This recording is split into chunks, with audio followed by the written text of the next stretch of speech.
Pertama kali mengajari seorang gadis, dia dengan gugup memegang pena di tangannya. Ross merasa panas jadi dia melepas jaketnya. Michael dengan gugup menundukkan kepalanya. Ross menulis dan menulis selamanya dan kehabisan tinta. Dia melompat di depan Michael dan mengambil pensil dan memasukkannya ke dalam rautan pensil. Dia menajamkan pensilnya selama 1 menit penuh, tetapi ekspresi Michael secara bertahap kehilangan kendali. Setelah selesai mengasah pensil, dia meniup ujungnya dan kembali ke tempat tidur untuk duduk. Bagaimana pencapaianmu hari ini? Meskipun itu adalah pertanyaan acak, dia sebenarnya merencanakannya dengan baik. Perhatikan dia mengibaskan rambutnya. Dalam sekejap mata, kakinya bergerak. Serangkaian gerakan yang membuat Michael tercengang selama 3 detik. Bagus. Tangan Michael begitu tegang sehingga dia tidak tahu di mana harus meletakkannya. Hanya dengan beberapa gerakan kecil, gadis itu dengan mudah menarik perhatian Michael. Apakah kamu pikir ini adalah cerita tentang seorang gadis nakal merayu siswa? Kamu salah, gadis ini hanya berpura-pura aja. Dia adalah siswa yang baik bernama Ross yang bermimpi masuk ke Harvard. Namun, jika ingin masuk ke sekolah unggulan, tidak cukup hanya mendapatkan prestasi, tetapi juga memiliki hubungan. Dia tahu Kelvin punya koneksi di Harvard, jadi dia mendatanginya setiap hari untuk berbicara. Dia mengomelinya selama 3 tahun karena dia ingin mendapatkan nominasinya. Dia pikir semuanya berjalan dengan baik. Tetapi pada tahun dia lulus, tiba-tiba Kelvin memberitahunya dengan kabar buruk. Kamu adalah salah satu dari 4 pilihanku. Apakah kamu mengatakan aku hanya yang keempat? Ya, benar. Apa? Hanya peringkat 4. Di luar, Ross tersenyum, tetapi di dalam dia sangat kesal. Dia tidak peduli, jika ada 3 lawan di depannya. Biarkan mereka terganggu saat belajar. Maka dia bisa dengan mudah menang. Saingan pertama adalah sarjana Michael, yang lebih pintar darinya. Rencananya sangat sederhana, dia menggunakan skema kecantikan untuk merayunya. Tidak ada yang duduk satu meja dengan Michael, Ross berinisiatif untuk duduk di sebelahnya. Dia menyelinap mengintip buku catatannya dan mengetahui bahwa Michael adalah penggemar Doctor Who. Begitu sekolah selesai, Ross segera membaca ringkasannya. Ketika tiba waktunya untuk periode kedua, Ross memulai penampilannya. Berhati-hatilah sedikit. Seperti malaikat yang menangis. Apa kamu katakan? Tidak apa-apa, ini hanya bagian dari Doctor Who. Aku tahu. Hanya aku belum pernah pikir bahwa kamu akan menonton Doctor Who. Setelah berkenalan, Ross berpura-pura menjadi murid yang buruk. Dia mengundang Michael ke rumahnya untuk menjadi tutornya. Setelah dia menggunakan kecantikan berikutnya, seperti yang diharapkan Michael jatuh cinta padanya. Ketika dia di kelas, dia selalu menatap Ross. Ketika melakukan eksperimen, dia terus melakukan kesalahan.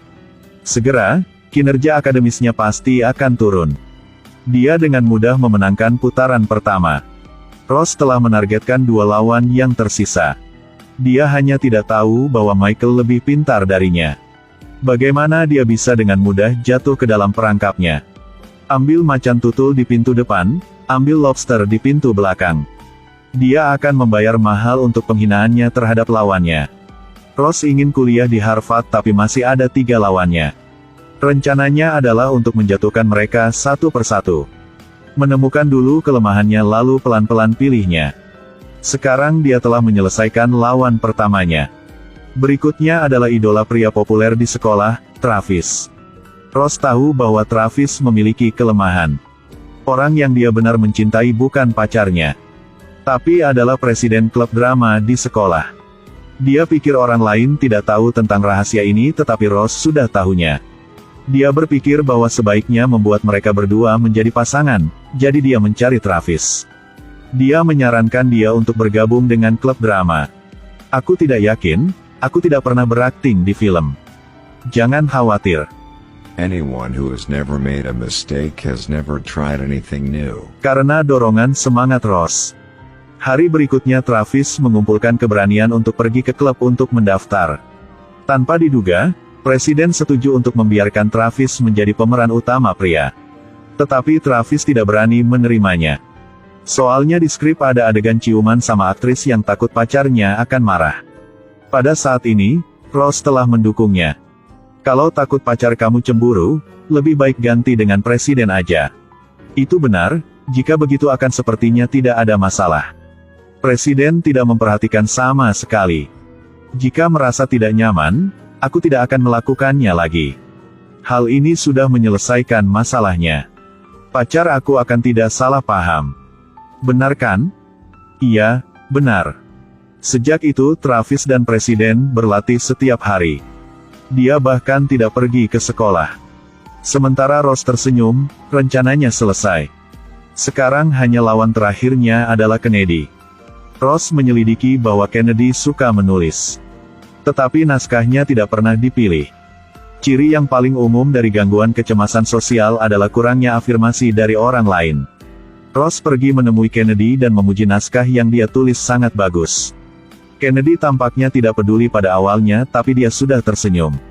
Semuanya tampaknya berada di bawah kendalinya. Skrip kamu adalah tentang Ratu Muda Ireland. Dan bagaimana dia memilih antara cinta dan pekerjaan. Ternyata untuk mendekati Kennedy, Ross sudah menghafal skripnya. Kamu adalah orang yang pertama yang membaca skrip aku. Ross terus bicara. Naskahnya sangat bagus begitu. Harus biarkan presiden klub drama melihatnya. Jangan khawatir, aku akan membantumu. Dia telah berhasil menipu Kennedy. Ross bertemu guru dramanya, yang menggunakan kesedihan untuk memperkenalkan naskah Kennedy. Dia tidak terkenal di sekolah. Rasanya sangat kesepian diabaikan oleh orang lain. Akhirnya guru sudah setuju gunakan naskah Kennedy. Kennedy sangat bersemangat, usahanya sudah berhasil. Dia fokus mendesain kostum, dia juga berlatih sepanjang hari. Dia harus memastikan karyanya sempurna. Akibatnya tentu saja prestasi akademik anjlok tanpa henti. Guru datang menemuinya secara pribadi untuk berbicara. Meskipun ini hal yang Ross inginkan. Melihat patah hati Kennedy, dia juga merasa bersalah. Aku merasa ini salah aku. Kenapa? Kamu sudah mengubah kehidupan aku. Bagaimanapun, rencananya sudah berhasil. Sekarang tiga lawannya sudah tidak fokus belajar. Dia pergi bertemu dengan Kelvin lagi dan berkata dia ingin kuliah di Harvard. Pada titik ini Kelvin meletakkan pantatnya di kursi dan mengucapkan kata-kata yang aneh. Seperti ini Ross. Aku merasa kamu sangat penting bagiku. Jangan khawatir tentang perbedaan usia di antara kita. Bapak. Maksudnya apa? Ini bukan hanya petunjuk lagi. Ross pergi dan tidak melihat ke belakang. Dia sudah tahu bahwa biaya melalui pintu belakang adalah menjual tubuhnya. Jadi lebih baik dia tidak mengambil jalan pintas ini. Dikatakan bahwa pemburu bertangan tinggi selalu muncul dalam bentuk mangsa. Michael adalah murid yang hebat. Dia tahu bahwa jika dia menerima rekomendasi Kelvin, dia bisa masuk Harvard. Tetapi dia juga tahu bahwa ada total 4 orang dalam daftar rekomendasi. Tetapi posisi itu hanya satu. Pada saat dia sengsara dan tidak tahu apa yang harus dilakukan. Seseorang dalam daftarnya Ross yang berinisiatif untuk menemukannya. Michael melihat catatan akademik Ross sebagai A, tetapi masih mintanya untuk menjadi tutornya. Bahkan membawanya ke rumah, bukankah ini jelas rencana kecantikan? Enak banget. Michael tiba-tiba berpikir rencana, melalui suksesi untuk membuat Ross jatuh cinta padanya. Tapi dia bukan orang yang menarik, bagaimana cara memenangkan hatinya? Michael mengenal Rosser sebagai seseorang yang bisa dengan mudah berempati dengan orang-orang lemah. Suatu hari, saat pulang, Michael sengaja masuk ke sebuah rumah bobrok. Ross mengikuti dan melihatnya, tidak menyangka Michael berasal dari keluarga adopsi. Benar saja, dia bersimpati padanya. Tidak di luar dugaan Michael. Di sesi les kedua Ross tampaknya benar-benar berubah. Dia mengenakan lebih banyak pakaian daripada yang pertama, berbicara lebih hangat. Pertukaran mata menciptakan nyala cinta. Michael tahu Ross menerima umpannya. Tapi akhirnya kebohongan itu akan terungkap suatu hari nanti. Hari itu Ross pergi mencari Michael lagi. Tapi dia benar-benar terkejut mengetahui bahwa Michael tidak tinggal di sini. Apakah Michael ada di sini? Dia di tempat ibuku. Mengikuti bimbingan keluarga angkat, Ross pergi ke sebuah mansion. Orang yang membuka pintu adalah Michael. Michael mendapati dirinya terekspos, dia hanya bisa jujur. Jadi, kamu tidak pernah menjadi kutu buku. Aku benar kutu buku. Tapi bukan berarti aku adalah orang yang baik. Jadi apa yang harus aku lakukan? Aku ingin masuk Harvard. Kamu benar-benar bajingan. Ross sangat marah yang berusaha sekuat tenaga untuk menahan air mata. Sampai di rumah, dia sangat tertekan. Pada saat ini, sebuah mobil berhenti di depan pintu. Orang yang keluar dari mobil adalah Kennedy, Travis dan juga Presiden. Ternyata hari ini adalah hari pertunjukan. Ross tidak sepenuhnya mengerti apa yang sedang terjadi, tetapi diseret ke dalam mobil oleh mereka. Pertunjukan resmi dimulai. Presiden memainkan pemeran utama wanita cantik di atas panggung. Travis yang tidak memiliki pengalaman dalam melakukan tetapi sangat tenggelam dalam peran. Ada juga Kennedy yang dulu menderita kecemasan sosial. Sekarang dia adalah sutradara film yang memimpin di tribun. Melihat hal-hal ini membuat Ross merasa seolah-olah dia tanpa sadar telah melakukan perbuatan baik. Pertunjukan berakhir dengan sukses, penonton berdiri dan bertepuk tangan. Presiden melihat ke arah Ross, dan Kennedy dengan penuh semangat juga memeluknya. Saat ini, Travis datang ke sana. Apa? Aku merasa akting adalah hal terbaik dalam hidupku. Tidak hanya naskah tetapi juga orang-orang dari rombongan. Ini membantu aku untuk memiliki kesempatan untuk benar-benar menjadi diri aku sendiri. Sekarang, Ross menyadari artinya pelukan Kennedy tadi. Dia membiarkan Kennedy dan Travis bergabung dengan klub drama.